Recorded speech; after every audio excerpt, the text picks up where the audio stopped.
nosso convidado de hoje é o engenheiro agrônomo da Incapé, o senhor Danilo Tosi, da cidade de Montanha, no Espírito Santo. E hoje vamos debater, vamos conversar sobre um assunto muito interessante, que é o produtor de água. Primeiramente, Danilo, eu quero que você fale para a gente o que é desenvolvimento sustentável.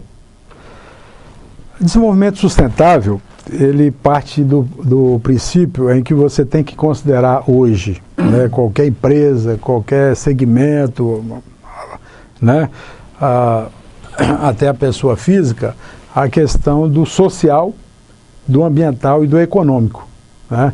Então, aquele tratamento social que era dado ao funcionário, antigamente, hoje o tratamento mudou, né?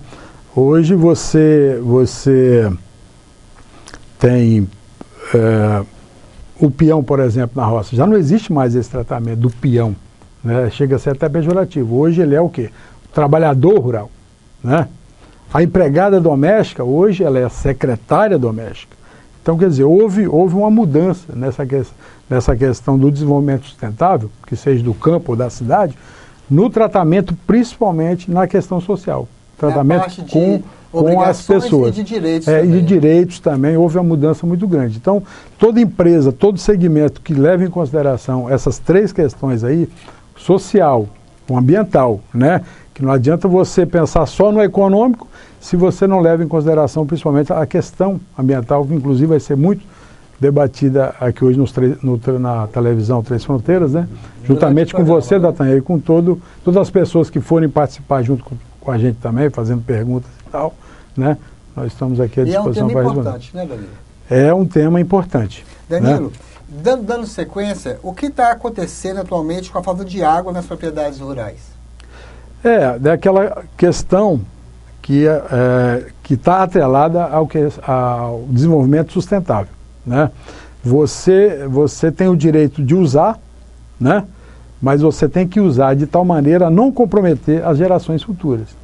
Então, da maneira hoje, como está se usando a maioria das propriedades, para mim não é uma colonização da propriedade, mas sim uma exploração da propriedade, né? Então, você precisa tratar hoje a propriedade de tal maneira que você evite todos esses problemas que tem acarretado com a falta de água. Eu mesmo tenho várias colocações aqui, alguns panfletos que a gente trouxe, né, falando principalmente dessa questão, né?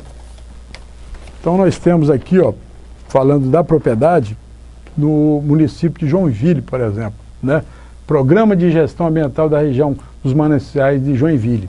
Então a gente observa que São Paulo, Paraná, Santa Catarina, Rio Grande do Sul, estão bem à frente de muitas outras regiões, e até da nossa, no sentido de tratar bem a questão da água, de estar corrigindo essa questão de falta de água nas propriedades, né? Através do aproveitamento de programas, né? Utilizando microbacias, inclusive o programa para as microbacias da região. Então é um ponto positivo, né? Aí vem a questão também da reflorestar é o caminho, né? Nós temos que caminhar nesse sentido aí, reflorestando nascente, reflorestando os córregos, mata ciliar, né? E essas coisas todas que a gente pode estar utilizando no sentido de evitar essa seca que ocorre na propriedade. Outra colocação que eu tenho a fazer é hoje, que me parece a terceira pergunta aí, que é a questão... A terceira pergunta é o que significa ser produtor de água? Exatamente. Então, para se evitar toda essa questão aí, hoje a pessoa tem que, além de produzir, né, além de criar o seu animal, ele também tem que trabalhar a questão da água. Porque não existe milagre. A água que existe, ela vem do céu. Então essa água que cai, é que se ela descer no perfil do solo, ela vai estar abastecendo os lençóis freáticos e também as nascentes.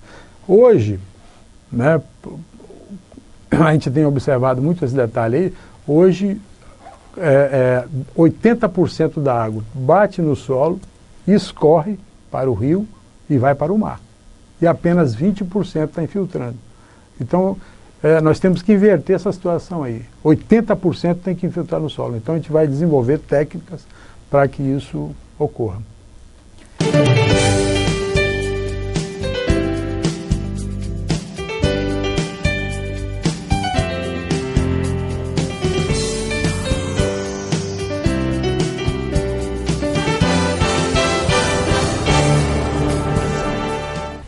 Bom, estamos de volta com o segundo bloco do nosso programa Cá Entre Nós.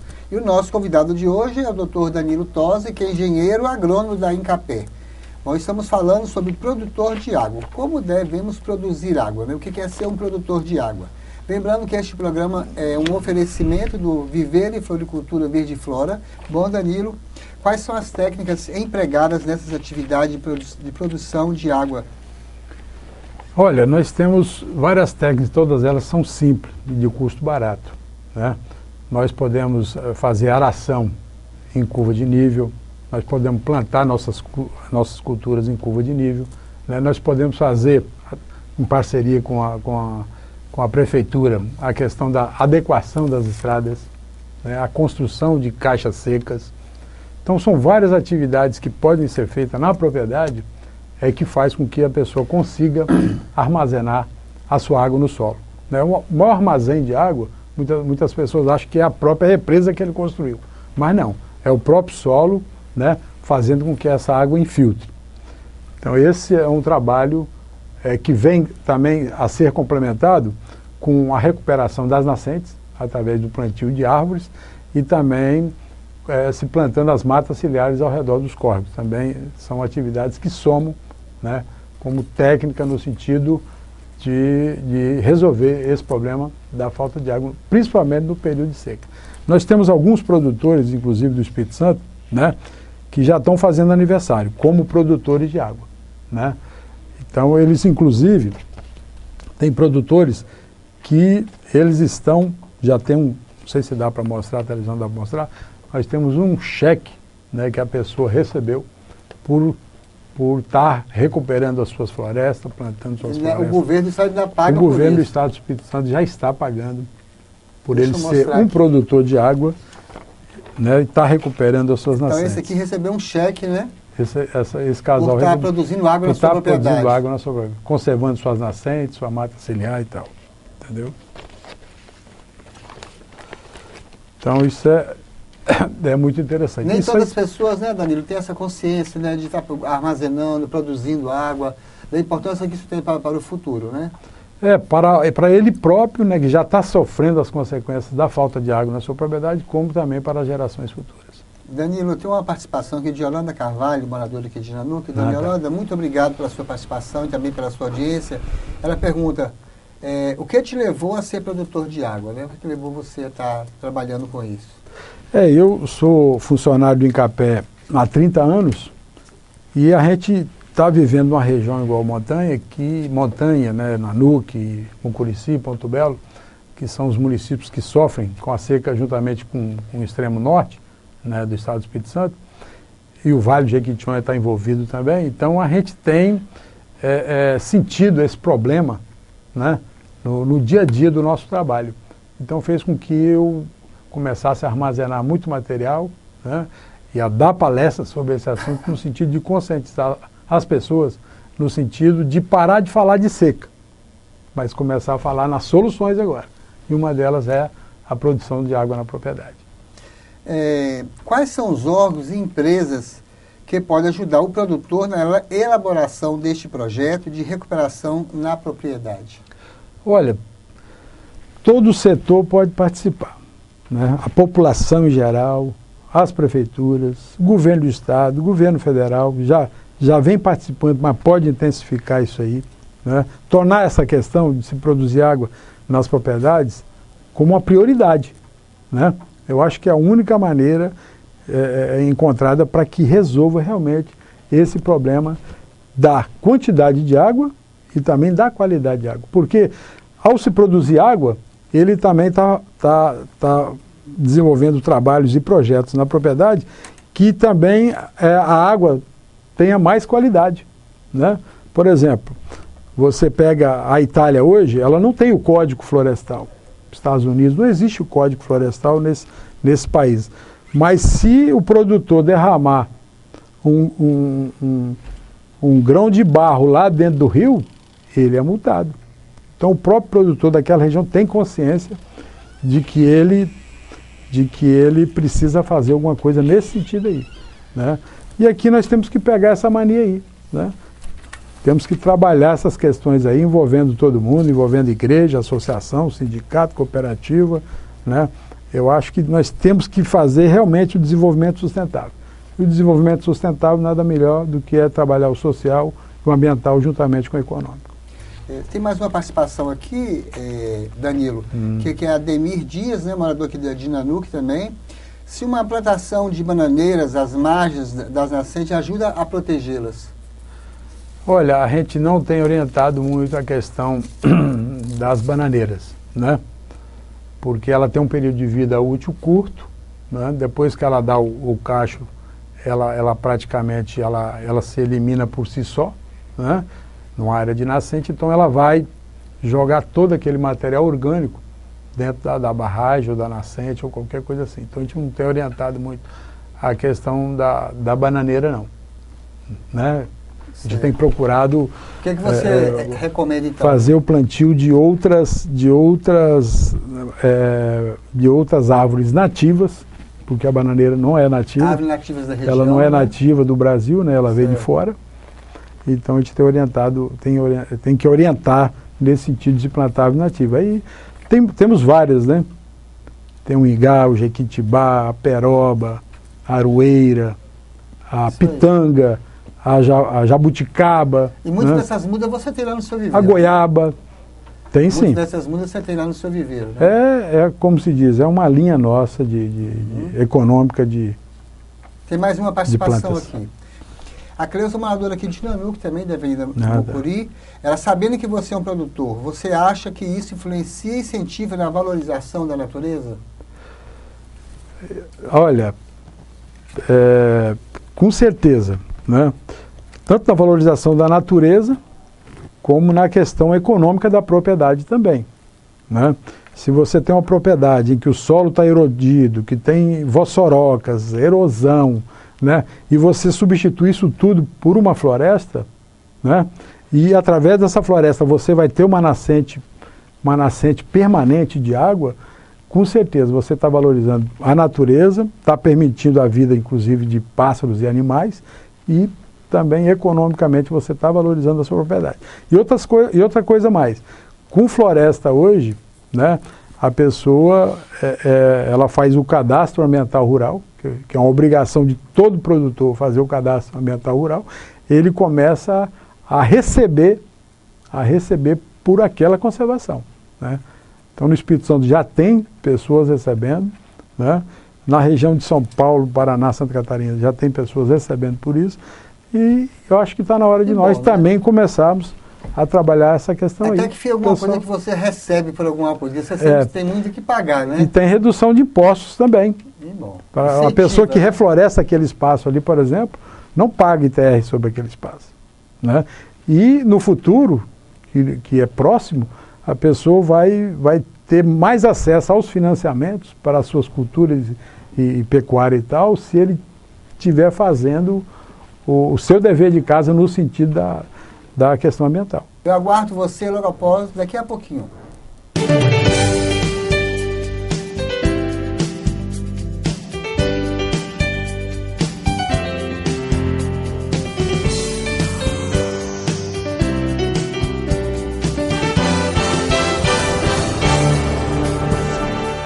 Bom, estamos de volta com mais um bloco do nosso programa Cá Entre Nós. Bom, e tem mais umas participações aqui, que é a Rita dos Santos está nos parabenizando pelo programa, obrigado pelos parabéns. E pergunta qual a planta mais viável para uso em apartamentos.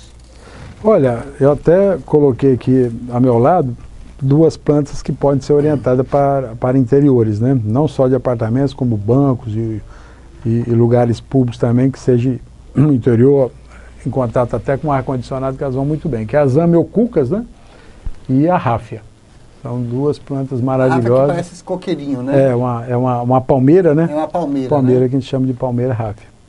É isso aí. Tem duas plantas. Tem mais uma participação aqui de Ivete Batista, uma aqui também de Nanuque, né? Ela pergunta se a cidade não tem muitas nascentes, né? E o que fazer para proteger essas nascentes? Olha, a gente tem orientado a nível de nascente, o pessoal está plantando exatamente as árvores nativas. A gente não vai se alongar aqui falando de técnicas, né, e nem fazendo um comentário muito longo sobre o que pode plantar nessa nascente em termos de nativas, mas a gente orienta que se for fazer uma área de nascente, ela tem que ter um acompanhamento técnico, um técnico agrícola ou engenheiro agrônomo ou até engenheiro ambiental, né, para estar orientando sobre aquela nascente. Cada caso é um caso, mas o que a gente tem dito é isso aí. Para recuperar uma nascente, né, pode-se fazer com árvores nativas, plantas nativas.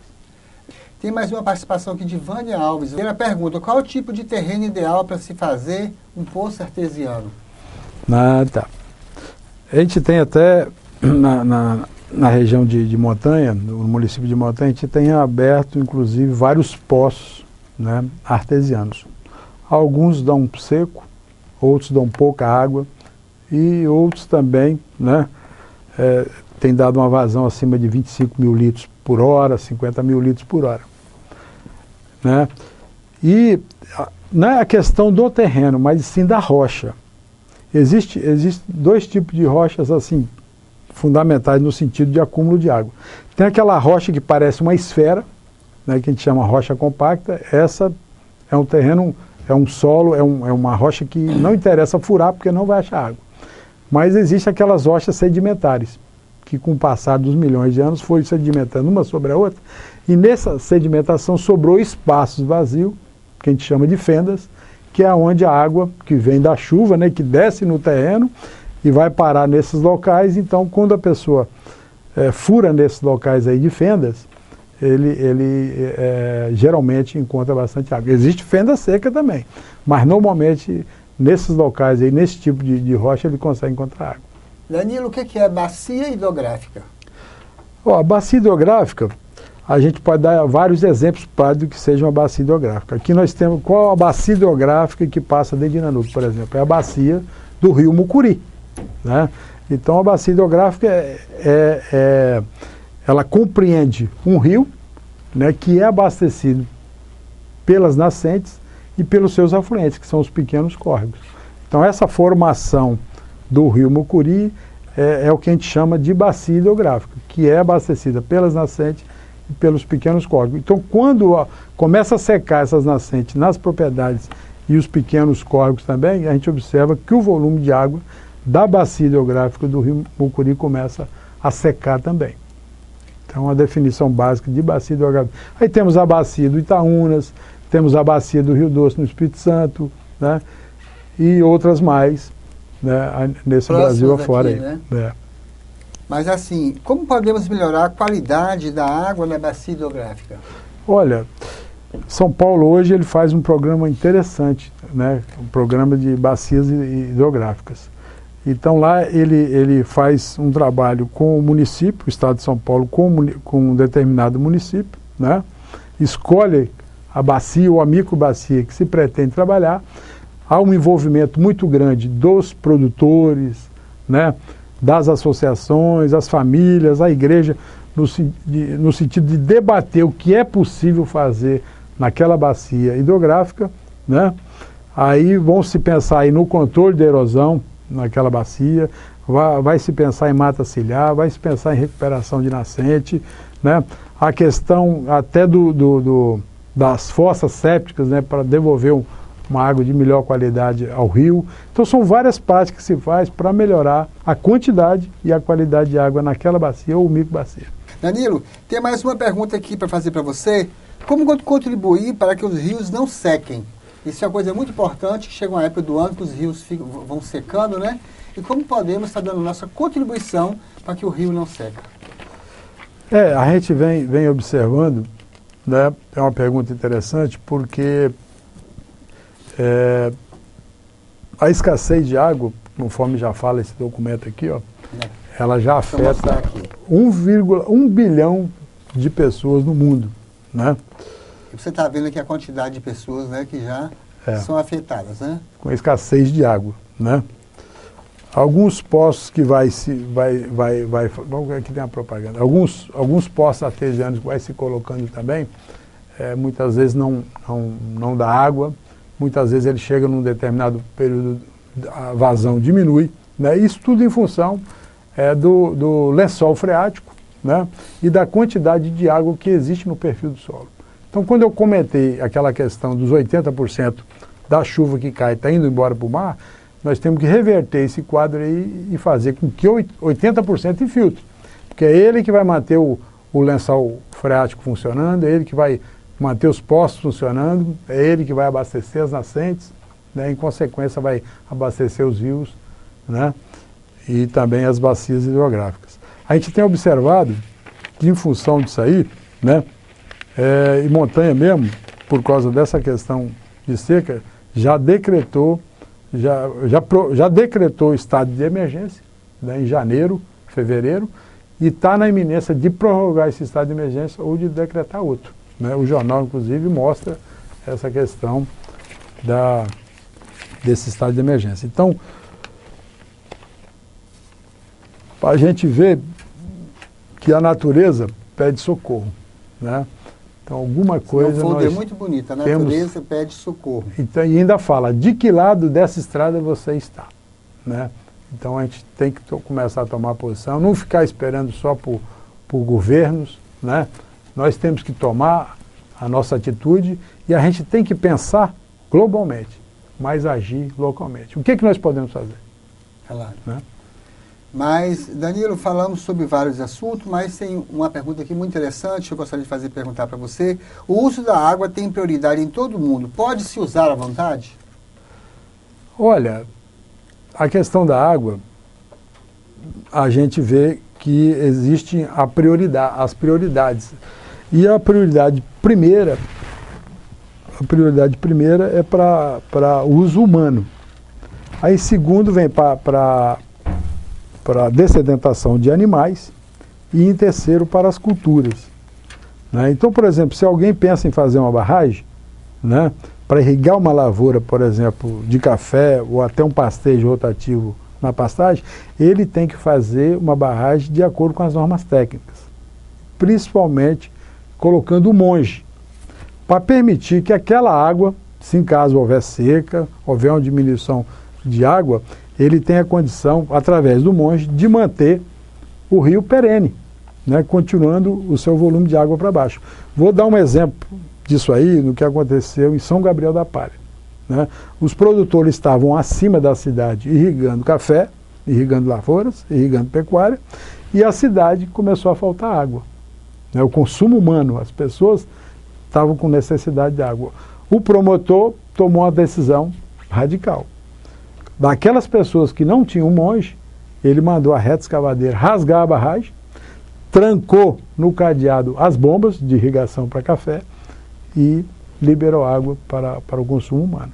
Então, as pessoas elas têm que estar atentas a essa questão do uso da água, né? A questão do desperdício, né? A questão do próprio tratamento de esgoto, que a Copasa aqui, a Cesano do Espírito Santo estão fazendo um excelente trabalho nesse sentido aí, né? Então o pessoal tem que trabalhar essa questão também, né, para evitar esses problemas que estão acontecendo aí com a falta de água. A conta de água, ela poderia ser mais barata para a população? O que poderia ser feito para ter este benefício? D'Artagnan, nós estávamos conversando e você disse que o esgoto, com o tratamento de esgoto feito pela Copasa, vai aumentar em 50% a conta de água, né? Água mais esgoto. No Espírito Santo vai ser de 80%. Né? E a gente sabe que existem maneiras, né, de tornar essa conta mais barata, né? Eu estava assistindo o Globo Rural tempos atrás aí, e eles fizeram uma reportagem muito interessante sobre Nova York, né? Então, o que Nova York fez para ter uma água de qualidade e ter uma água mais barata, né? Simplesmente, ao longo do rio, ele fez todo esse trabalho, né, que eu comentei até agora, na questão do produtor, né, do cara estar produzindo água na propriedade, dele estar mantendo com matas nativas as suas nascentes, as matas ciliares, entendeu? Ao fazer esse trabalho aí, os produtores estão evitando erosão, estão evitando que aquela estrada mal adequada, né, começa a carregar terra, né? As estradas vicinais, as estradas rurais que não são pavimentadas por asfalto, estão em segundo lugar como agente poluidor dos rios e dos córregos e das nascentes, entendeu? Então o pessoal, é um caso sério essa questão. Então, hoje fica mais barato pagar o produtor para ele cuidar dessas matas ciliares, né? Pagar esse aluguel do que você pegar aquela água lamacenta, suja, e que você tem que limpar essa água para servir a população. Entendeu? Tem mais uma participação aqui, que eu creio que você já até respondeu essa pergunta, mas eu gostaria que você respondesse de novo, que é para a nossa telespectadora, moradora aqui da Rua Barbacena, que ela deve ter ligado a TV depois que você já tinha respondido a pergunta. É a Railda Pereira, moradora aqui da Rua Barbacena, ela quer saber como cuidar se cuidar das nascentes é importante e por que é importante cuidar das nascentes. O que eu estava comentando sobre a questão de economia, né, a questão da conta de água. Quando você faz um trabalho nas nascentes, né, trabalho bom nas nascentes, na mata ciliar, a água já chega à cidade limpa. A única coisa que você vai fazer é um trabalho de desinfecção, né? Vamos dar um exemplo. Quando as nascentes e os rios não estão protegidos, a água, ao chegar suja, principalmente na época de verão, quando chove muito, as empresas têm que usar 6 vezes mais produto, né, de flúor principalmente, e até cloro, para limpar essa água do que no período em que não acontece isso. Então, a preservação da nascente, que é a célula, né, inicial lá da microbacia, da bacia hidrográfica, ela é que vai ser a origem de tudo, ela que vai dar formação aos rios, né, aos córregos, os córregos vão dar formação aos rios, e aqueles rios vão formar, através da microbacia, os grandes rios. Então não existe um grande rio se não tiver uma nascente preservada, é isso que eu quero colocar. Bom, Danilo, eu gostaria que você também falasse para a gente agora um pouquinho sobre o viveiro e floricultura verde flora, né? Que eu tanto estou falando aqui ao longo do nosso programa, que é o responsável por essas plantas maravilhosas que estão aqui no nosso cenário, né? Fala para a gente um pouquinho do viveiro e floricultura verde flora. O paisagismo e jardim hoje significa qualidade de vida, né? Tem muita gente arrancando o cimento lá no seu quintal e colocando grama e colocando plantas, né? E no estresse do dia a dia, ao chegar em casa, a pessoa se sente satisfeita, né, de estar molhando uma planta, de estar cuidando da grama, né? Então isso traz qualidade de vida. A gente tem investido nessa questão da qualidade de vida. Então hoje o Verde Flora, o Viveiro Verde Flora, que já tem 15 anos de existência, né, atendendo Montanha, atendendo Nanuque e toda a região, ultimamente, a gente tem visto que o cliente tem procurado mais a gente, né? Procurado essa questão da qualidade de vida, né? Nós temos outra, e hoje também, antigamente nós apenas produzimos as plantas, né? Hoje a gente já faz projeto de paisagismo, né? De jardinagem, tem uma equipe qualificada, engenheiros agrônomos, técnicos agrícolas, que estão aí para orientar, né? Nós temos uma floricultura também que já diversificou bastante os seus produtos, né? Hoje tem produto de porcelana, tem brindes, tem presentes, tem arranjos artificiais, arranjos naturais, há um desenvolvimento também de plantas tropicais, né? De flores e mudas que nós temos no nosso viveiro. Então a gente conseguiu avançar, né? E isso é muito importante. Eu acho que quem ganha é todo mundo, né? Quem ganha é o meio ambiente, né? É a qualidade de vida, é a satisfação do cliente, né? A gente tem contado com um apoio muito grande aí das prefeituras também, né? No sentido de estar comprando com a gente, né? Os clientes de uma forma geral. E esse que é o trabalho nosso do dia a dia aí. A gente agradece, né? Tem uma pergunta aqui de Tânia Mendes, né? Tânia, muito obrigado pela sua participação e também pela sua audiência. Ela pergunta qual é o carro-chefe do Viveiro se você pretende abrir uma filial aqui na NUC. Para ficar mais perto das pessoas daqui, né, Danilo? Eu até hoje evitei de abrir filiais porque eu sou funcionário público do Incapé. Então eu tenho que dedicar minhas 40 horas ao Incapé. Né? Já tem 30 anos de empresa e tem mais 5 anos pela frente aí de trabalho antes de aposentar. Mas se não for um sonho muito longo para, como é o nome dela? Tânia. A Tânia, eu acredito que depois que eu aposentar eu tenho interesse sim, porque a gente tem que ter dedicação, não adianta só abrir uma filial, Claro. Tem que estar lá, tem que estar junto, tem que estar orientando bem o funcionário, o colaborador nosso, né? Então a gente tem que estar junto. Mas eu acredito que nesse espaço de 5 anos aí a gente pretende sim abrir uma filial aqui na NUC. Pois é, igual o Danilo falou, você às vezes tem uma área de cimento, quer plantar uma grama. O que a gente pode estar entregando aqui na NUC. Hoje nós já fazemos entrega na NUC sem custo nenhum. Na pessoa aí que ligou para a gente, que participou, que tem uma pequena área que queira plantar a grama, está aí o oferecimento do Viveiro e Floricultura Verde Flora. Danilo, conversamos sobre vários assuntos. Ficou alguma coisa assim importante, interessante, que você gostaria de estar acrescentando para nós finalizarmos?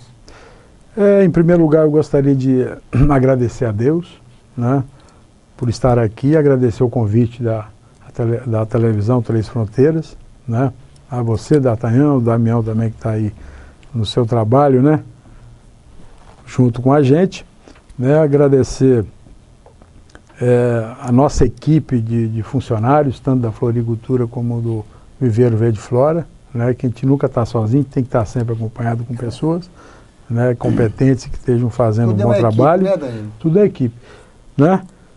E mandar um abraço ao nosso prefeito aqui da cidade, Ramon, que é meu amigo, e também a todos os outros prefeitos da região, né, que têm colaborado com a gente nesse trabalho que a gente considera maravilhoso. E sem falar que na cidade toda cheia de palmeiras, né, que já é do Viveiro Verde Já Flora, é do Viveiro Verde Flora. As palmeiras ao longo da Avenida Santos Dumont, da Praça da Bíblia, todos são lá do seu viveiro, né? Com certeza. Às vezes as pessoas não sabem a origem, né, dessas palmeiras maravilhosas. Se você quiser adquirir também dessas palmeiras, é só estar procurando o Danilo Viveiro Verde Flora, né, que amanhã pode ligar para a gente, nós passamos o telefone, passamos o endereço. Mais alguma coisa, Danilo?